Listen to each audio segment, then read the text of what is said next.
Welcome to the Book Hackers Podcast. I'm Cindy Minear. I'm Tammie Chrin, and we are the co-founders of the Book Hackers Club. If you're listening to this, you probably are a self-publisher who's ready to grow your business, and that's exactly why we're here. What is a book hacker, you ask? A book hacker is a self-publisher who is growing their business by creating books that provide value for their target audience while building a sustainable business. We'll cover marketing, branding, sales, and everything in between. If you're ready to fast-track the growth of your self-publishing business, you've come to the right place. Our goal is simple: to help you think and act like an entrepreneur. Every Thursday, we'll share tips and resources designed to help you master all aspects of your self-publishing business while having fun along the way. Ready? Hello, everybody. Welcome to the Book Hackers Podcast. Cindy Minear here and Tammie Chrin. We're talking about being terminated and why you lost your KDP account.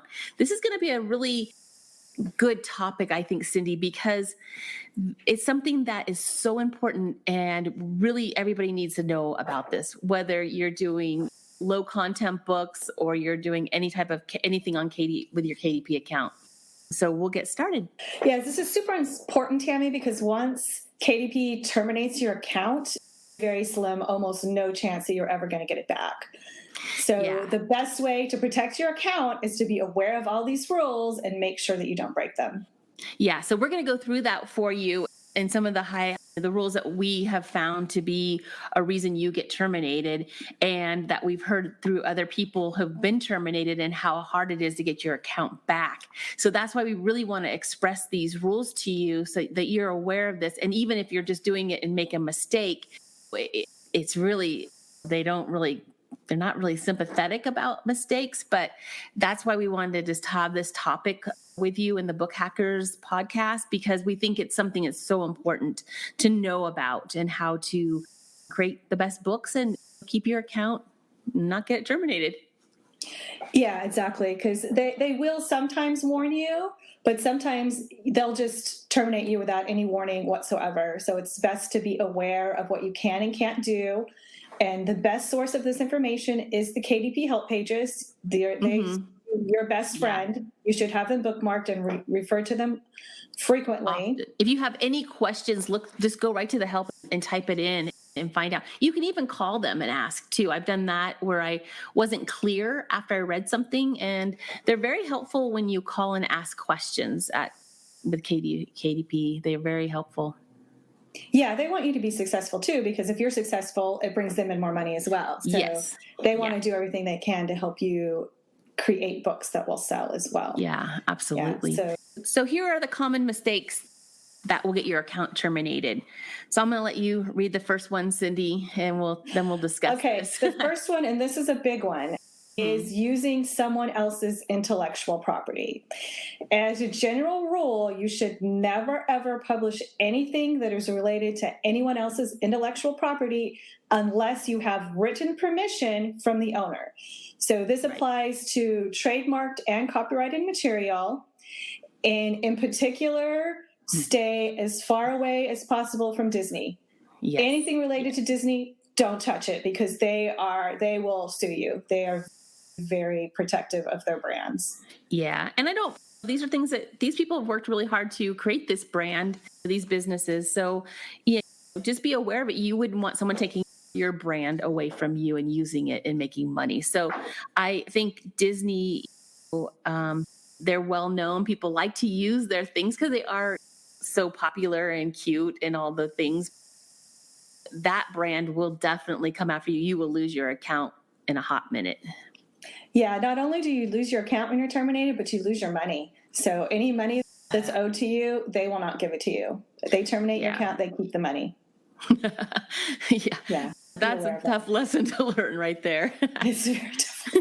Yeah. So it's particularly with coloring books, if you're producing any kind of princess coloring book or mermaid coloring book, you need to make very sure that they look nothing whatsoever like the Disney princesses. Yeah. Or the You Disney can't just change one little dot or one thing to make it you really have to. I would just stay clear from it. I recommend just stay completely clear of it, because coloring image looks anything at all like a Disney trademarked item, you're going to get sued. So just don't do it. One little other thing too is what I've learned is branding is Coca-Cola. They are trademarked on their fonts. You can't use Coca-Cola's fonts. Sometimes we just think of images, but fonts are another thing to just be aware of. Coca-Cola font is not, you cannot use it. You'll get in trouble for that too. Yeah, that's very true.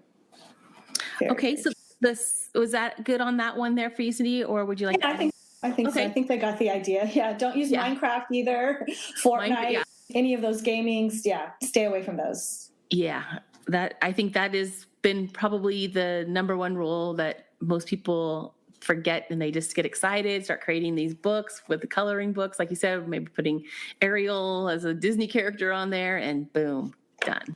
Yeah, I saw some Yoda notebooks yesterday when I was I'm like, those people are going to get banned. It's just a matter of time. Even if you see them up there, don't think that it's allowed, because they may not have been spotted at this point.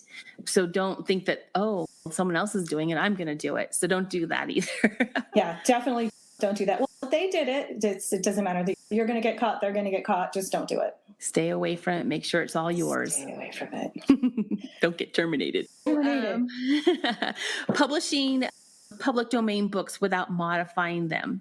I'll let you go on from there, but that's number 2. Yeah, that's another big problem that people run into is when publishing public domain books. They're like, I should be able to just publish it because it's not copyrighted anymore. Amazon has some very specific rules that relate to public domain books.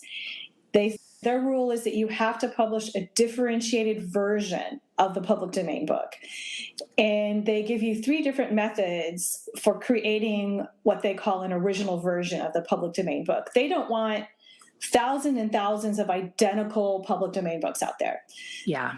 So instead, they want you to either have a translated version where you're translating it and it's a unique translation for you, an annotated version where you're adding your own comments and maybe pictures and maps and historical information into it. Mm-hmm. And the last one is illustrated version where you're adding your own illustrations into the book. So those are the only 3 allowed ways to publish public domain books. Yeah. So be aware of that. And you can always check KDP's terms of services too, the help button on all of this. And we always think that we can just use whatever's out there, but you really can't do this taking stuff, and you have to be really careful with that, because I hear people saying that you can, and you really can't. No, just because somebody else is doing it doesn't make it right. It will eventually catch up with you, and they'll terminate your account, and you'll lose all your money. So just stay away from it. Stay away from it again. Let's move on to the next one. Yeah, number 3. Okay. And this is something that's recently gotten people terminated. It's always been in the rules. And this is putting your book in a category not related to your book.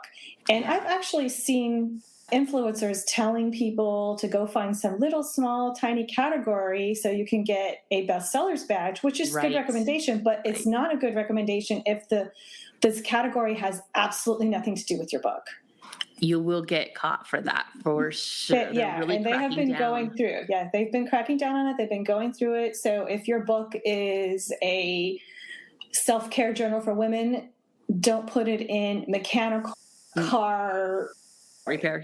Because there's only a few in it. Yeah, don't do that, because they have been going and checking that, and they have been banning people for that who have been doing that for lots of different books. So because people are trying to get that number 1 bestseller badge on their book.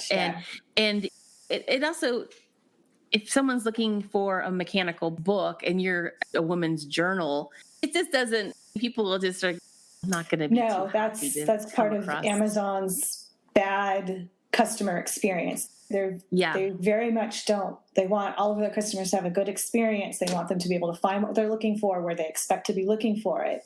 And even their guidelines say we do not tolerate inaccurate or unexpected categorization that misleads or manipulates our customers. So that's their very strong statement there, taken right from their website. Yeah. Don't do it. So pick the accurate category so that you're not misleading anybody, and people can find your book too. it's, if I'm looking for a woman's journal, I would not think of going to a car maintenance book or category, I should say. Yeah. Yes, but do try to find the smallest category that relates to your book, because that is how you can legitimately get that bestseller badge. That's a good point. That's a very good point. Don't put it in places it doesn't belong. Yeah. Okay. 4, someone else's trademark. Yeah, so sometimes people will be making like a book and try to put like Disney in the keywords, for example, going back to Disney again. And you can't do that. If you can do that in ads, keywords for ads, but you cannot do it in your keywords that you put inside your book description with your book metadata. You can't do that. Yes. Or authors' names in your keywords. I'll let you explain that one too. Don't put J.K. Rowling. We were just laughing about that one. You can't do that. You can't put anyone else's author name in your book because they consider that to be misrepresenting your book and leading to a confusing customer experience, because if somebody's looking for a J.K. Rowling book and your book pops up and doesn't have anything to do with J.K. Rowling, that's not a good customer experience. Amazon doesn't like that. And if you do that over and over again in a bunch of different books, Amazon will make your account. And someone's going to report it, and then you're going to be in trouble. And it's jumping on someone else's coattails in a sense. Jumping on her coattails that she created all this branding in her book, and you're using that. So again, just don't go down that route. Just use your name. Yeah. Use your pen name, your author name, or whatever. But and along those same lines, you can't use somebody else's famous pen name like J.K. Rowling as your pen name. You can't do that. That was a shocker. No, joking. What do you mean I can't do that? Yeah. It seems, but people do these things. We've heard and we've seen actions and things like that taken where people have done that, and that's why we wanted to just share that with you. I'm sure most of the people are not going to, but just in case you think that's a good idea, don't do it. It's not. Don't do it. Don't do it. Don't do it. If you think any of your words might be trademarked, always go and run them through the trademark database and just check to make sure, just to be on the safe side. You should do that for terms you're using in your title and subtitle as well. Just to be safe. That's a good point. Those are great tips. So number 5 is copying someone else's cover. Yeah, this is a big one too. I see this a lot where people just jump on a niche and copy everybody's stuff. Yeah, KDP's rules state that your cover image must not infringe on another publisher's or artist's copyright on the same cover. And this is taken right from their guidelines. Covers that may mislead because they closely resemble another book's layout, color scheme, fonts, and our images aren't allowed. So it's okay to use other people's covers to inspire your cover. It's not okay to make your cover look exactly like somebody else's cover. Yeah. That's not okay. And you have to make it a big enough difference. Like you can't just change just slightly, because they're still going to look at that and be, that's too close. So yeah, exactly. So use them to inspire you. Check what kind of color palettes are popular for this niche. What type of fonts are selling well? What type of graphics? So you can use, say flower graphics in women's journals are very popular. There's all different kinds of flower graphics out there. Don't go and use exactly the same flower graphic on somebody else's book, but you can use that to inspire you to go find a unique flower graphic you can use on your own book. I like that. That's a good point. And I do that a lot for inspiration. I'll look a lot at different people's covers, and sometimes something just comes to you and your creative juices start flowing and you start creating those covers, and you got just an idea from somebody of how maybe where they position the flowers. That's what I look at, is where it's positioned, maybe where the title's positioned. Do they have a image on the cover or do they not have an image? So those kind of things that we're looking at. Yeah, you're modeling, not copying. Yes. Number 6, having the same interior as someone else or publishing the same interior with multiple covers. The same thing we were just talking about above. Use things to inspire you, but don't copy people's interiors or covers. Yeah, that should be obvious. And I know KDP has also been cracking down lately on people who take the same interior and put up 100 different covers with just changing one little slight thing, like an I'm 3 journal, an I'm 4 journal, an I'm 5 journal, and they're not changing anything at all except the cover, and then the interior is just a lined journal, and it's not anything specific to being 3 or 4 or 5. It would be different matter if you took the interior and you had specific things to different age groups. If you're 3, oh, this is what I did when I was, you'd have to go do research to figure out what would fit into. That same idea is, or you have twins, like you could do the twins, you're talking about twins or something inside the book, and the 2 is relevant to that. Right. Exactly. It's again, people looking to make a quick buck who think if they take this one interior and throw it up with 100 different designs, they're going to start making a bunch of money. And you can go and look at those, and see that for the most part, they don't sell at all. These people it takes time to create 100 different colors. So these people, sure does. They spent time working on all those different covers, but they've wasted all their time because nobody's buying any of these books. Yeah. And I think some influencers have talked about just creating thousands of books of this, changing the color, changing this. And I think that's just jumped the shark for sure. Yeah, I think so. It makes all low content book creators look bad. It's not good for us as an industry, because I know that one of our main things is that you need to create quality books, quality over quantity. You see all the time, how many books do I need to create to get $1,000 a month? That's the wrong question. Yeah, exactly. Yeah, exactly. Yeah. Quality is going to win every time.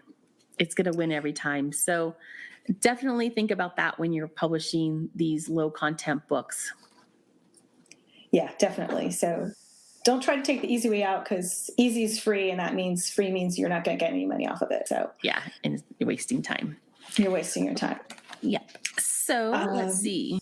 Along those lines is also copying anyone else's title, subtitle, description. That's going to get you in trouble as well.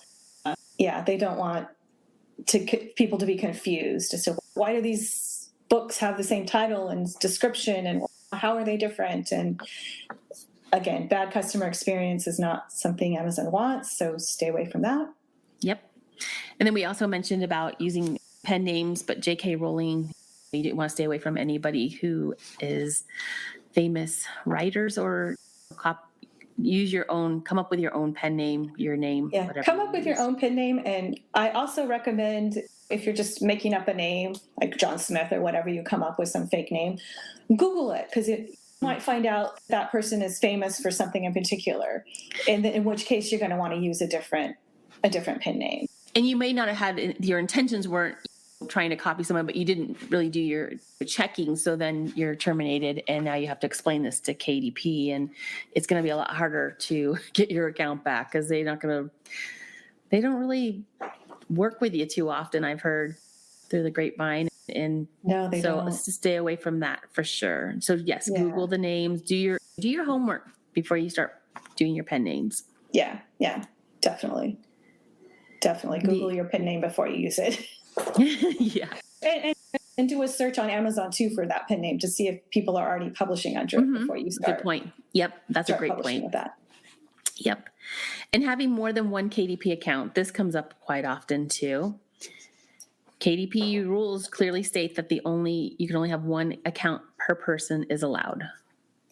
That's right. And because you have to input your tax ID information, they know who you are. And you go and open a new account, same tax information, they're going to know it. If it's the same household, they're going to figure that out.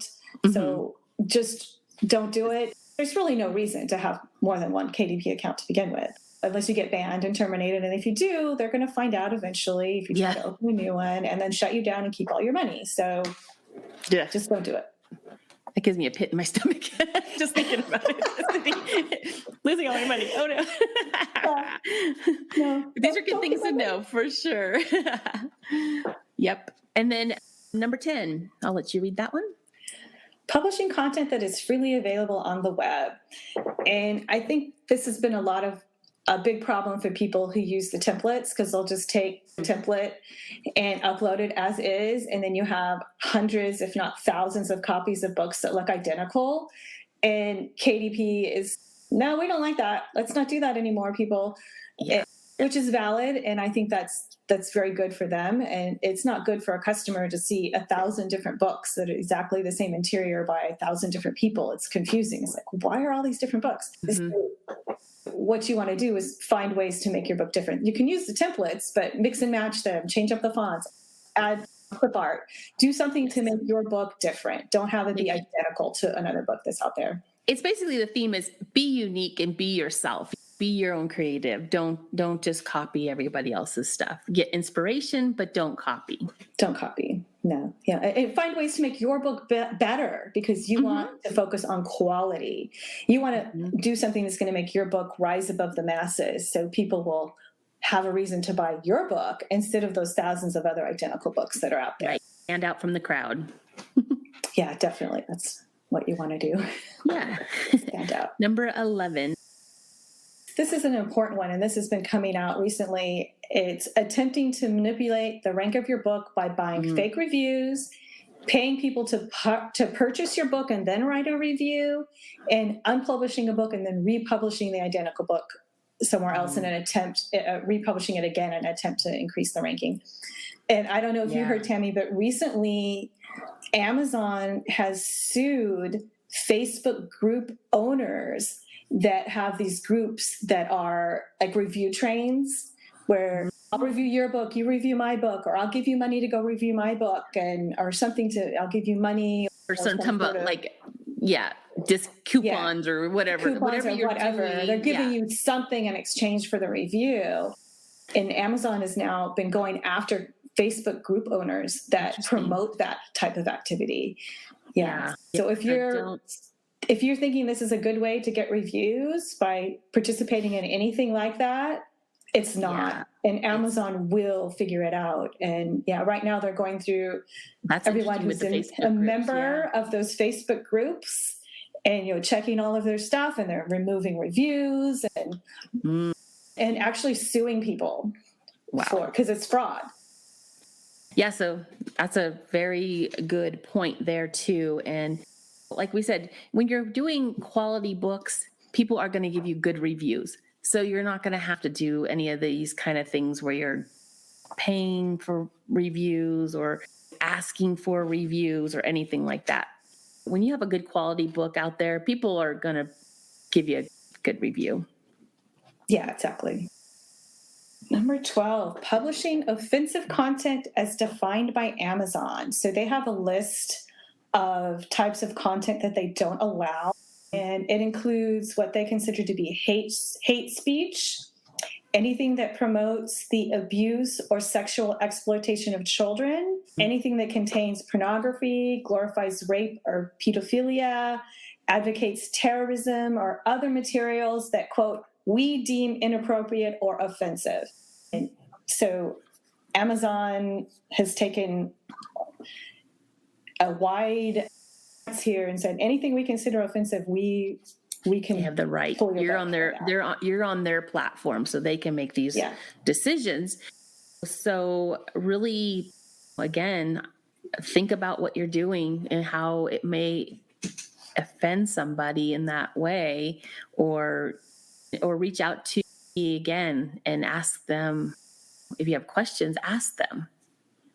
Yeah, I don't think this applies too much to low content books. No, I don't either. But it's just good to know, especially something like a hate speech, something like that. You might think it's a joke or something, and it turns out it's offensive to people. So just stay away from that again. Yeah, exactly. Yeah, we'll stay in our lane. Stay in your lane. Yes. So number 14, using copyrighted images. Yeah, this is another important one to be careful with. You need to be really careful about the images that you use. I know there's a lot of sites out there that you can download images for free, but that doesn't always guarantee that they're in the public domain. It's best to check the origin, find out where that image came from, and make sure that it really isn't copyrighted before you use it. Yeah. That's a big one. Just, Yeah. we The have safest thing to do is to just go take your own picture, use your own picture. Yes, I agree with you with that. It's like, that's your safest bet if you're going to do a photograph or an image, I should say. Yep. So stay away from using copied images, copyrighted Images. And number 15 is spamming KDP with the same interior, which we talked a little bit about above. Talked a little bit about that. Also, using any kind of automated software to upload your content, Amazon does not like that either. And usually the only reason you would use that is to spam KDP with a bunch of low quality books that you're just changing one little thing for. And just trying to get that as well. Yep. Yeah. I agree. It's not, you're not getting quality if you're trying to upload 1,000 books a week, which I think I read somewhere will get you terminated as well. You're not uploading. Yeah, I think that's definitely changed over the time. I think that was years and years ago when we first started. That was the way to just start getting lots of books up there and selling them. But that's over. It's been done. Yeah, now you really need to focus on quality books that serve a purpose and help people. And that's when Cindy and I started the Book Hackers, that's one of the biggest things we talked about is really getting quality books out there, not just quantity. And we see this over and over. People are just with the quantity, nothing great. But the people who are really making the money are doing quality books. The people we talk to who have done very well in this business are using quality books. They're creating them themselves or hiring people to help them and doing the job correctly. Yeah, exactly. They're really taking the time to research their niches and finding out exactly what people want and need. And then a lot of the times they'll find one that they can find a target audience that they can really relate to and create multiple different types of books for. And they create really successful businesses from that. Yeah, exactly. So I think as we keep talking about this, Cindy, you and I, and sharing this stuff, it just is going to help people just realize if you're building a sustainable business, this is how you're going to have to do it from now on. Anything else you'd like to add, Cindy, before we wrap? Just that if you do get any sort of warning from KDP, make sure that you respond to it right away and be very apologetic and say, I'm really sorry. I didn't know that I was breaking this rule. If they tell you to do, if they ask for information, send them the information. And that's one way you can help protect your account. And if you do get terminated, you can try to respond to them. From what I understand, it's a difficult road to get your account back. But if you don't do any of the things that we talked about today, you should be good. Your account will be okay. Yes, I think this was such great information to share. We've been talking about this for a while and wanted to give this information to you so that you can do your best out there and not get your account terminated. Yes, exactly. It's good to be aware of all the things not to do so you can make sure you don't do them. All right, so we'll wrap this up and enjoy the rest of your day, and we'll talk to you next week. Thanks for listening. Join Cindy and Tammie each week for tips to help grow your self-publishing business. Don't forget to follow us on social media as well as share with others who could benefit from our advice. Our website is bookhackers.us.